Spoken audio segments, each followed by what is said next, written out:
This is a 2004 Kawasaki Bayou 250 two-wheel drive. I think there is a four-wheel drive model.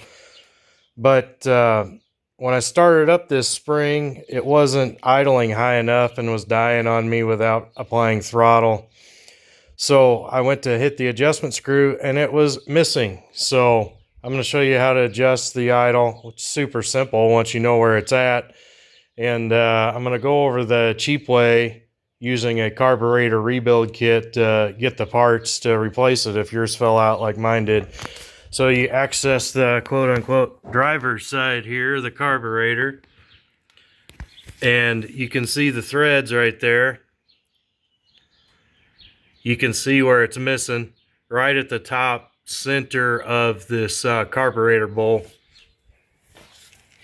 Now to go online and get genuine Kawasaki parts, you can go to Kawasaki Parts House and type your model in and so forth and get all the parts. Here it is blown up, and I've got all the parts numbers printed out here.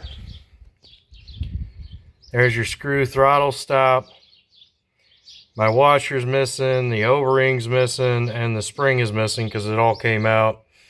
So you can see to buy all those parts separately, you're 50 bucks in, whereas a generic carburetor rebuild kit for these things, unfortunately, it's not going to be genuine Kawasaki parts, but that was like 8 bucks or something. Here it is, $8.31 is all that was. Here's the auction number down here, probably.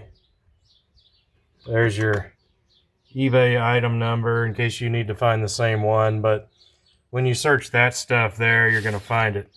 So anyway, the Kawasaki Parts Warehouse didn't have a good picture of the each individual item, so I went to eBay and typed those part numbers in from this list here.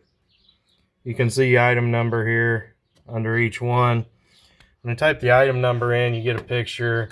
There's your screw throttle stop. Here's your washer adjust screw. You can see it's a really, or your the washer for the adjustment screw. Little tiny washer. All this stuff looked like what's in the parts kit, and in fact, it looks like it is after I've received the kit. Here is the O-ring. You can see how tiny it is. There's a picture of it right there. A little bitty tiny thing. It's the smallest O-ring in the kit. There's all the O-rings that came in the kit. It's the smallest one. There's only one washer that came in the kit. And then out of the springs, there's 2 springs, and it's the smaller of the 2 springs that's in the kit. And that spring is right here when you type that part number in. So, sorry for jumping back and forth and showing you all this stuff, but I did get it looked up. Everything's in the kit. So we just got to put this in order. So it'll go, just a second. I might as well go back to this. So it's going to go this part, then the spring, then the washer, then the O-ring. So it's going to go like this. I'll just get it all together and show you, then install it, and then we'll show you how easy it is to adjust your idle.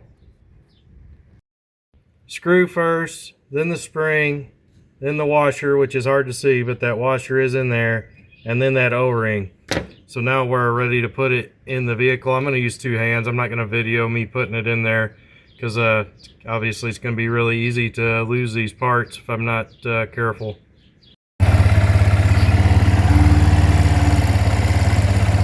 So there it is installed. I've got it, the idle set a little too high because it's cranked in too far clockwise.